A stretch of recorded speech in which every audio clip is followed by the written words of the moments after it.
continuar, ¿verdad? Estamos estudiando el Evangelio de Marcos y si recordáis la última sesión, pues terminamos el capítulo número 5. Hoy vamos a estar en Marcos, capítulo 6, los versículos del 1 al 6, donde el Señor Jesucristo está en su ciudad que debió crecer, ¿verdad? Sabéis que este capítulo 6 sigue a varios milagros que el Señor Jesucristo realizó. Si recordáis, ya hemos venido estudiando en Marcos capítulo 4, los versículos del 35 al 41. Estudiamos cómo el Señor calmó la tempestad, ¿verdad?, en el lago de Galilea. Luego al día siguiente vemos cómo envió, y si recordáis, a una legión de demonios, a un hato de cerdos.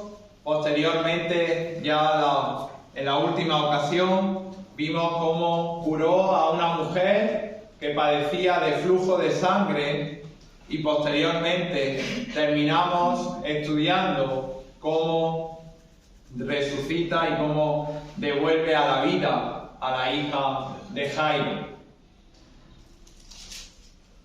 Entonces, lo que estamos viendo y lo que podemos concluir, ¿verdad?, es que toda la región, todas las personas tras esta serie de milagros respondieron al Señor Jesucristo con entusiasmo, ¿verdad? Veíamos como las multitudes se agolpaban alrededor de Jesús, pero esta curiosidad, esta actitud, esta sensación emocional quedó pronto muy alejada de una fe salvadora. Y fijaros, en este pasaje vamos a estudiar esto. Vamos a estudiar, fijaros en Marcos capítulo 6, versículo 6, que dice la palabra del Señor, que Jesús estaba asombrado de la incredulidad de ellos. Le seguían multitudes. Había gente, ¿verdad?, que veía a ver si había algún espectáculo, alguna sanación, algún tipo de milagro. Pero sin embargo, eran incrédulos. Y esta incredulidad, queridos hermanos, tiene repercusiones devastadoras. No solamente en esta vida, sino en la eternidad. Fijaros, ya lo vemos desde Génesis, cuando en el huerto del Edén, Satanás tienta a Eva. ¿Para qué? Para que dudara, para que fuese incrédula del mandato que Dios le había hecho. Y entonces ella, ¿qué hace? Comió del fruto prohibido. En la época de Noé, ¿verdad?, los habitantes que había alrededor de Noé, ¿cómo eran? Incrédulos. No creyeron lo que Noé estaba anunciando y, como bien sabéis, todos se ahogaron en el diluvio. Cuando el pueblo estaba en el desierto, sabéis que fueron enviados 10 espías como representantes de la nación de Israel a la tierra prometida. ¿Y qué fueron? Dudaron. ¿Y cuál fue la consecuencia? Que toda esa generación de Israel murió en el desierto. En la época de los jueces, si había un juez, obedecían, pero cuando ya dejaba de haber jueces, ¿qué pasaba? Eran incrédulos y como consecuencia tenían de forma repetida el juicio de Dios. Y no solamente en el Antiguo Testamento, sino que en el Nuevo Testamento vamos a ver cómo las personas mostraban la misma incredulidad hacia la respuesta de Jesús. Es por ello que ya al final Esteban, antes de ser apedreado delante del Sanedrín en Hechos capítulo 7, los versículos del 51 al 53 dice: duros de cerviz e incircuncisos de corazón y de oídos. Vosotros resistís siempre al Espíritu Santo, como vuestros padres, así también vosotros. ¿A cuál de los profetas no persiguieron vuestros padres?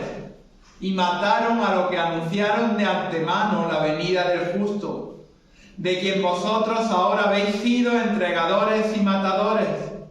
Vosotros que recibisteis la ley por disposición de ángeles y no la guardasteis. Eran incrédulos. Tenían al justo, al Mesías, y fueron unos incrédulos, unos duros de cerviz. Por eso Juan 3:18 dice: el que cree no es condenado, pero el que no cree ya ha sido condenado. Y entonces llegamos en un momento en el ministerio del Señor Jesucristo en el que vemos como había un rechazo frontal, como estamos estudiando, de los líderes religiosos, como ya estudiamos, ¿verdad? Cómo le acusaban de saltarse el día de reposo, el ayuno, ¿recordáis? Pero sin embargo, esta actitud de rechazo en un principio no era igual por la mayoría de los ciudadanos y habitantes donde viajaban. Él viajaba por las diferentes ciudades y pueblos de Galilea y, en general, le recibían de forma favorable. Pero hubo una gran excepción, y es la que vamos a estudiar en esta mañana. Hubo una ciudad, la ciudad de Nazaret, su propio pueblo, que se caracteriza por su incredulidad. Fijaros, Marcos capítulo 6, versículos del 1 al 6. Dice: salió Jesús de allí y vino a su tierra, y le seguían sus discípulos. Y llegado el día de reposo, comenzó a enseñar en la sinagoga, y muchos oyéndole se admiraban y decían: ¿de dónde tiene estas cosas? ¿Y qué sabiduría es esta que le es dada? ¿Y estos milagros que por sus manos son hechos? Versículo 3. ¿No es este el carpintero, hijo de María, hermano de Jacobo, de José, de Judas y de Simón? ¿No están también aquí con nosotros sus hermanas? Y se escandalizaban de él. Mas Jesús les decía: no hay profeta sin honra, sino en su propia tierra y entre sus parientes y en su casa. Y no pudo hacer allí ningún milagro, salvo que sanó a unos pocos enfermos, poniendo sobre ellos las manos. Y estaba asombrado de la incredulidad de ellos, y recorría las aldeas de alrededor enseñando. Jesús estaba en Nazaret, y los residentes de esa población conocían a Jesús como un carpintero local que había crecido y vivido en su pequeña ciudad durante aproximadamente 30 años. Como sabéis, José y María se habían mudado a Nazaret después de su regreso de Egipto, cuando el Señor Jesucristo era un bebé. Por tanto, el Señor había vivido allí durante 30 años, allí había pasado su niñez, su adolescencia, hasta convertirse en un adulto. Y los vecinos le veían como esto, le veían como el hijo mayor de una conocida familia. Este relato lo que nos está contando es la segunda visita que registra la palabra de Dios a su pueblo natal desde que inició su ministerio público. La primera visita la encontramos en Lucas capítulo 4, versículos del 1 al 13, justo después de haber sido tentado en el desierto. Y fijaros, dice Lucas en este pasaje que Jesús volvió en el poder del Espíritu a Galilea, vino a Nazaret donde se había criado y en el día de reposo entró en la sinagoga conforme a su costumbre y se levantó a leer. En esta primera visita conocían muy bien al Señor Jesucristo. Para estas personas, para estos habitantes, el Señor era una persona común y corriente dentro de su pueblo. Pero, fijaros, se dice en Lucas que se levantó conforme a la costumbre y se levantó a leer. Se acostumbraba, había la costumbre de que los rabinos itinerantes fueran invitados a la sinagoga local a leer las Escrituras y a dirigirse a la congregación, puesto que había venido Jesús desde la ciudad, entonces todo el pueblo estaba deseoso de oírlo predicar. Después de leer Isaías capítulo 61, versículos 1 y 2, dijo delante de todos sus vecinos: hoy se ha cumplido esta escritura delante de vosotros. Es decir, Jesús estaba afirmando en su primera visita a la ciudad de Nazaret que era el Mesías. ¿Cuál fue la respuesta? En un principio todos estaban maravillados, todos daban buen testimonio de él, pero dice la Escritura que Jesús conocía sus corazones. Por eso, versículos 28 y 29 dice: al oír estas cosas, todos en la sinagoga se llenaron de ira y levantándose le echaron fuera de la ciudad y le llevaron hasta la cumbre del monte sobre el cual estaba edificada la ciudad de ellos para despeñar.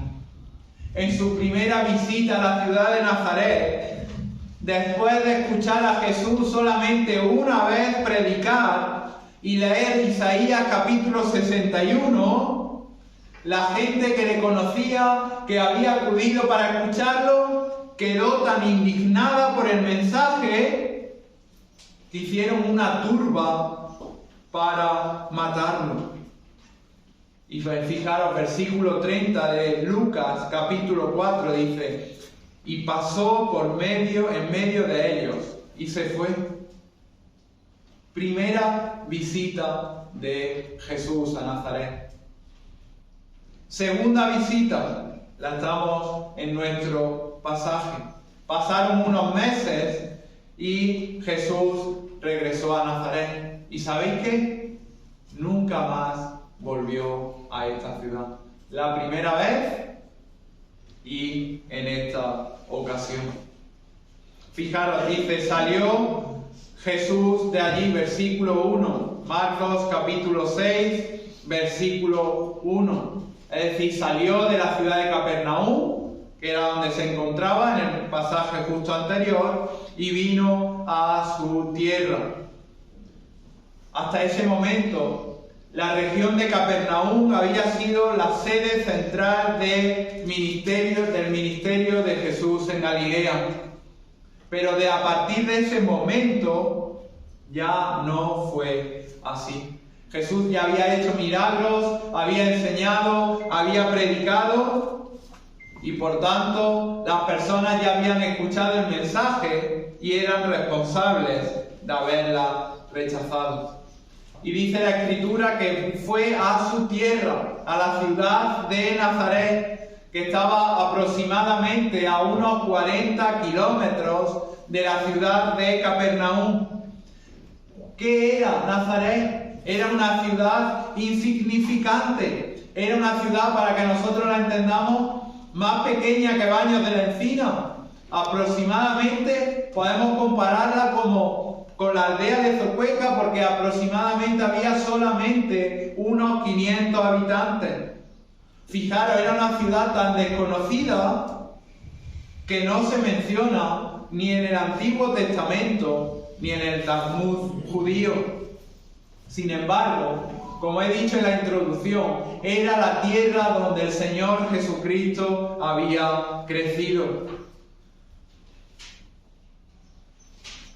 Y dice, versículo 1, y le seguían sus discípulos. Esto indica que no fue un viaje a una visita familiar, que no fue a visitar a su madre, que no fue a visitar a sus hermanos, sino que esta visita estaba destinada al ministerio público. Y vamos a ver en esta mañana la respuesta de los habitantes de Nazaret. Y vamos a ver cómo responde, o 4 características de cómo responden con incredulidad. 4 verdades de cómo responden con incredulidad. Y la primera de ellas, vamos a ver cómo la incredulidad ensombrece lo obvio.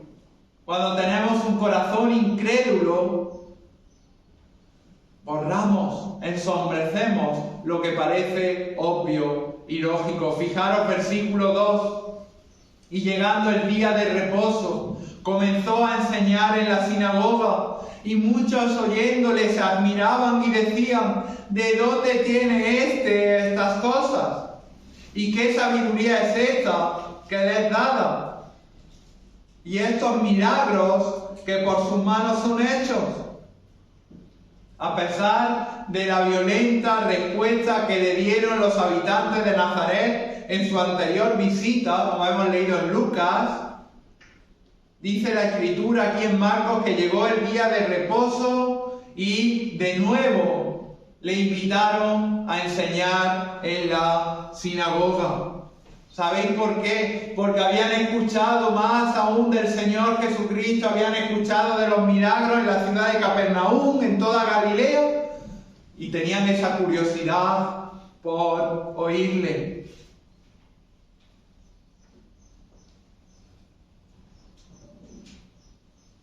Y fijaros, dice la Escritura que comenzó a enseñar en la sinagoga y muchos, oyéndole, se admiraban. A diferencia de la tortuosa divagación de los rabinos, la enseñanza del Señor causaba admiración, enseñaba con autoridad, enseñaba con conocimiento y de forma incomparable. Si usásemos esa palabra, si la usásemos en el lenguaje nuestro, es como si dijesen: la enseñanza de Jesús era alucinante. Sin embargo, la admiración de los oyentes no los llevó a poner su fe en Jesús como Señor y Mesías. Su incredulidad hacia Él hizo que su corazón se endureciera y que le rechazara de forma continua una y otra vez. En lugar de reconocer lo obvio, en lugar de humillarse ante el Dios 3 veces santo, ante el Mesías, ante el esperado, ¿qué hicieron? Lo que hacen muchas personas cuando hablamos del Señor Jesucristo. Empezaron a cuestionar. Empezaron a cuestionar a Jesús. Empezaron a cuestionar la fuente de su sabiduría.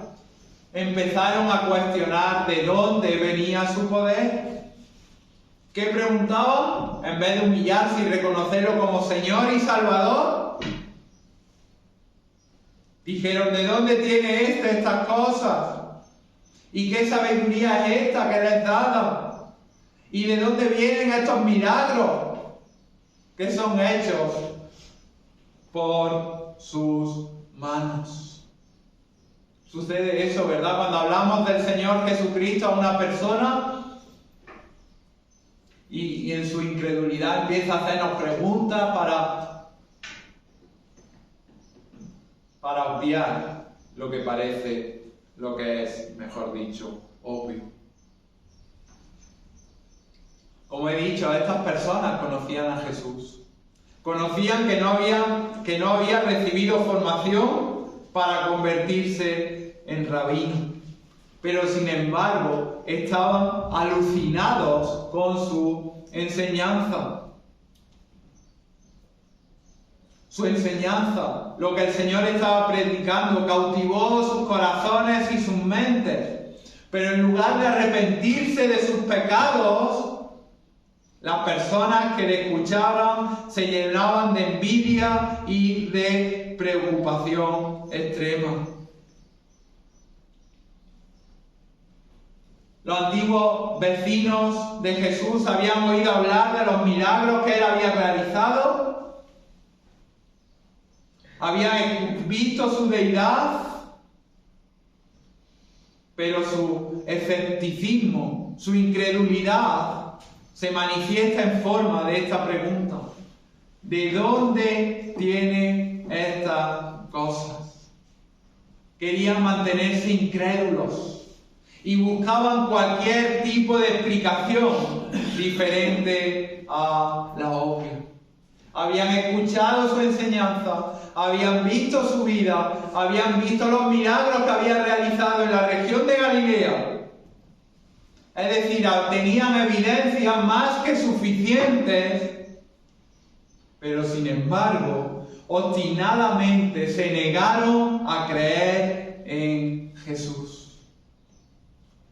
¿Cuántas personas, cuántos familiares, cuántos amigos, verdad, hablamos del Señor Jesucristo, le explicamos el Evangelio y preguntas y preguntas y preguntas para reafirmarse en esa incredulidad?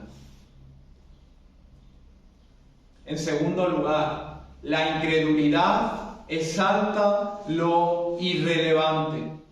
La incredulidad exalta lo irrelevante. Fijaros, versículo 3, la primera parte: ¿no es este el carpintero, hijo de María, hermano de Jacobo, de José, de Judas y de Simón? ¿No están también aquí con nosotros sus hermanas? En lugar de aceptar lo obvio, en lugar de creer en Jesús y de seguirle, los antiguos vecinos de la ciudad de Nazaret se enfocan en lo irrelevante. Levantan una cortina de humo para justificar su incredulidad. Aunque estaban admirados, aunque estaban alucinados con su enseñanza, aunque estaban sorprendidos por los milagros del Señor, se negaron a creer que Jesús era su Salvador.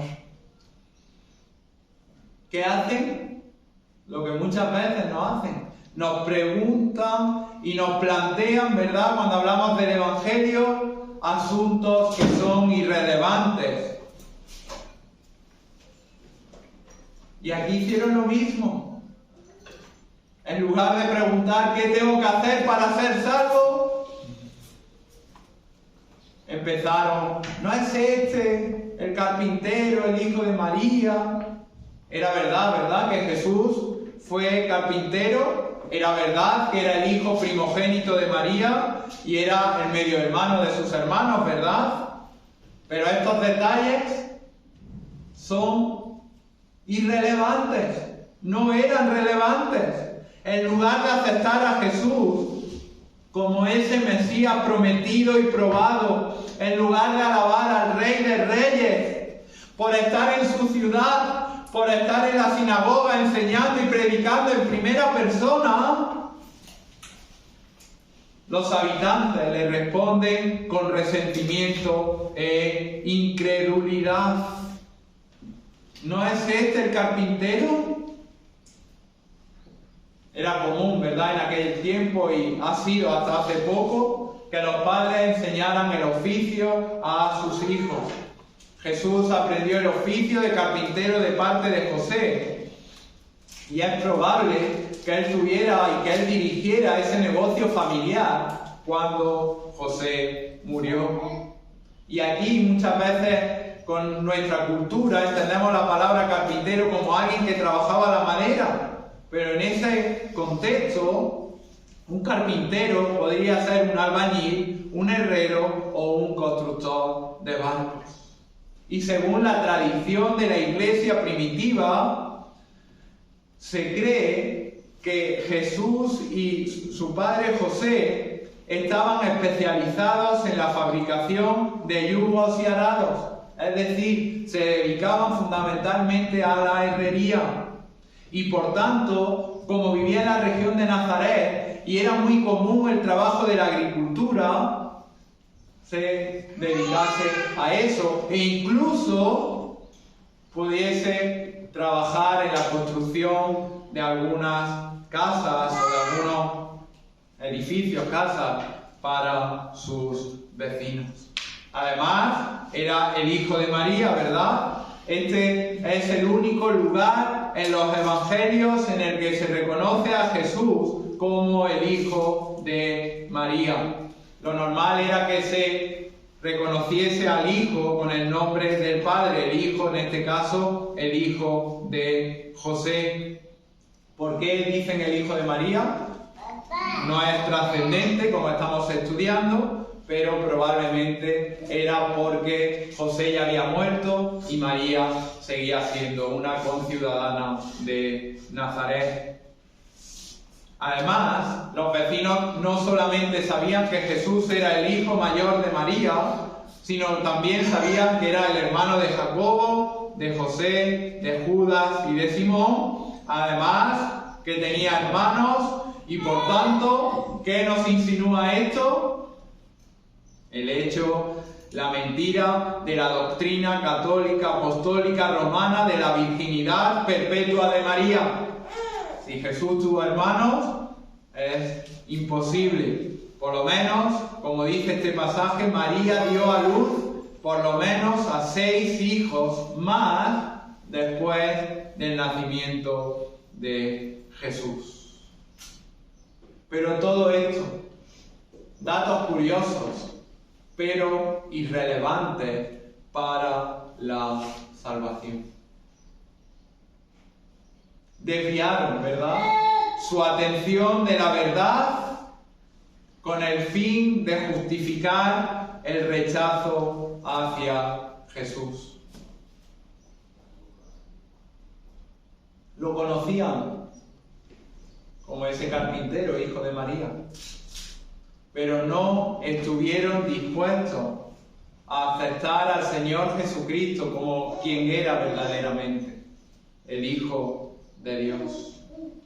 En tercer lugar, vamos a ver cómo cuando la incredulidad ataca al mensajero, la incredulidad ataca al mensajero. Fijaros, la segunda parte del versículo 3 y versículo 4 dice: y se escandalizaban de él. Mas Jesús les decía: no hay profeta sin honra sino en su propia tierra y entre sus parientes y en su casa. Estamos viendo cómo los habitantes de Nazaret eran unos incrédulos. Y por eso dice la Escritura: y se escandalizaban de él. Este término escandalizar significa hacer tropezar. Como hemos visto en su primera visita, ya se habían escandalizado. ¿Por qué? Porque Jesús afirmaba ser el Mesías. En este pasaje no se nos dice sobre qué estaba enseñando el Señor Jesucristo. Probablemente estaba resaltando y estaba enseñando las mismas verdades que enseñó por primera vez. ¿Y cuál fue la respuesta? La misma. Estaban indignados. No podían superar el hecho de que el Señor Jesucristo afirmara ser el Mesías. Y por eso Jesús le responde: no hay profeta sin honra, sino en su propia tierra y entre sus parientes y en su casa. Nadie en la tierra de Nazaret creyó en Jesús. Incluso dentro de su propia familia, entre sus parientes y en su casa, en ese momento solamente su madre creía en él.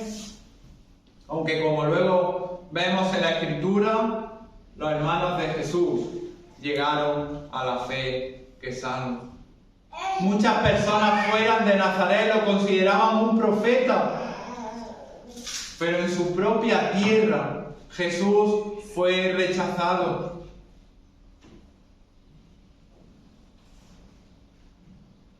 Y el Señor Jesucristo advierte, ¿verdad? Posteriormente a sus discípulos les dice que van a enfrentar persecución por causa del Evangelio.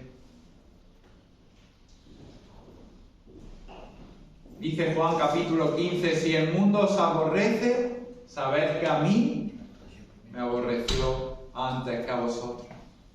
Que si a mí me han perseguido, ¿qué dice? También a vosotros perseguirán. No podían refutar el mensaje. Los incrédulos de Nazaret no podían refutar el mensaje del Señor. Estaban ante el Mesías. Estaban ante aquel que tanto habían esperado. Y en lugar de arrepentirse, en lugar de creer en Jesús como su Salvador, en lugar de abandonarse a Él y creer en fe en Jesús, ¿qué hacen? Lo atacan. Al igual que en su primera visita. Lo atacan. Y como dice la Escritura, y a todos los que hablen en su nombre también nos atacarán. Finalmente, la incredulidad rechaza lo sobrenatural. Dice versículo 5, y no pudo hacer allí ningún milagro, salvo que sanó a unos pocos enfermos, poniendo sobre ellos las manos. Fijaros, versículo 6, y estaba asombrado de la incredulidad de ellos, y recorría la aldea de alrededor enseñando. ¿Cuál fue la respuesta del Señor Jesucristo a la incredulidad de su pueblo? Dijo, no voy a hacer milagros. Sanó a unos pocos enfermos solamente. El asunto no era que a él le faltara poder sobrenatural para realizar milagros. El asunto es que, como bien sabéis, los milagros eran hechos para demostrar su deidad y por tanto no había ningún motivo para hacer milagros allí, ya que lo habían rechazado como el Mesías. Habían rechazado la deidad de Cristo. La ciudad de Nazaret estaba tan endurecida que no había ninguna razón para hacer milagros allí. Además, no solo eso, sino que el Señor Jesucristo aún así tuvo compasión de su pueblo. Fue misericordioso, porque si hubiera hecho milagros en la ciudad de Nazaret, la condenación que ya habían recibido por rechazarlo solo habría empeorado. La gente de su pueblo natal habría sido juzgada igual que las ciudades no arrepentidas de Corazín, Besaida y Capernaum. Fijaros, Mateo capítulo 11, versículos del 20 al 24 nos da la explicación de por qué el Señor Jesucristo no realiza milagros. Dice la palabra en Mateo capítulo 11, entonces comenzó a reconvenir a las ciudades en las cuales había hecho muchos milagros. Ahí no estaba Nazaret, porque no se habían arrepentido diciendo, ay de ti Corazín, ay de ti Betsaida, porque si en Tiro y en Sidón se hubieran hecho los milagros que han sido hechos en vosotros, tiempo a que se hubieran arrepentido en cilicio y en ceniza. ¿Cuál era, por tanto, la consecuencia? Por tanto os digo que en el día del juicio será más tolerable el castigo para Tiro y para Sidón que para vosotros. Y tú, Capernaum, que eres levantada hasta el cielo, hasta el Hades serás abatida.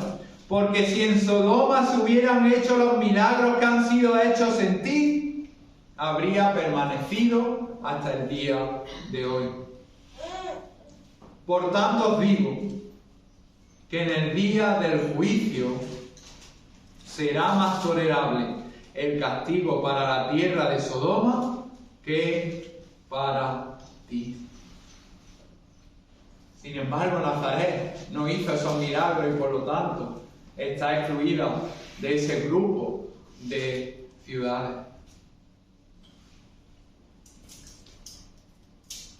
Este rechazo impactante, este corazón endurecido de la gente de Nazaret, fue tan inamovible que incluso el Señor Jesucristo estaba asombrado de la incredulidad. ¿Qué significa esta palabra asombrado?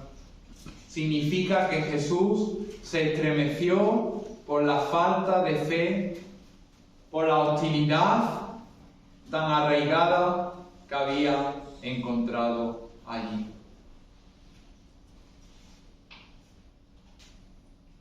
Durante toda su vida terrenal, durante los aproximadamente 3 décadas, el Señor Jesucristo había sido la persona más ejemplar y asombrosa en medio de ellos.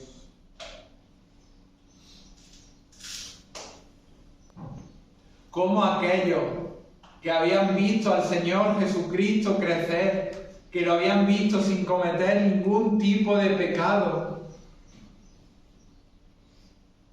negaban que era el Hijo de Dios.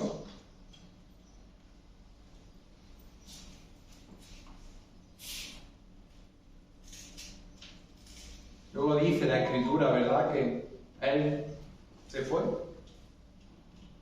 Se fue.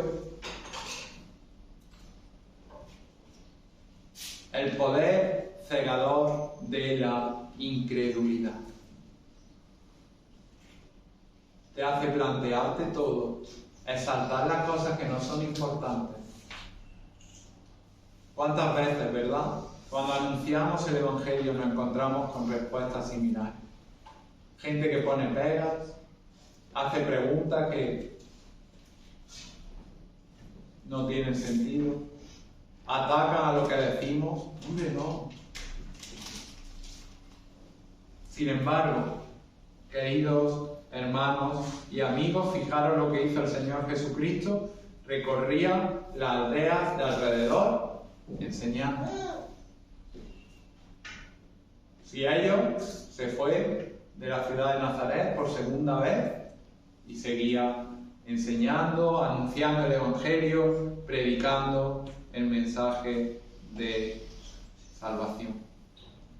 Para los habitantes de Nazaret, para los habitantes de su pueblo natal, el resultado fue horrible y trágico para siempre. Prefirieron mantenerse en su incredulidad antes de aceptar al Señor Jesucristo como su Señor y Salvador. Y hoy aún es tiempo de salvación. Hoy aún hay miles y miles de personas que actúan como estos habitantes, que prefieren seguir en su incredulidad, que prefieren seguir sin ver y reconocer que el Señor Jesucristo murió en una cruz, que al tercer día resucitó.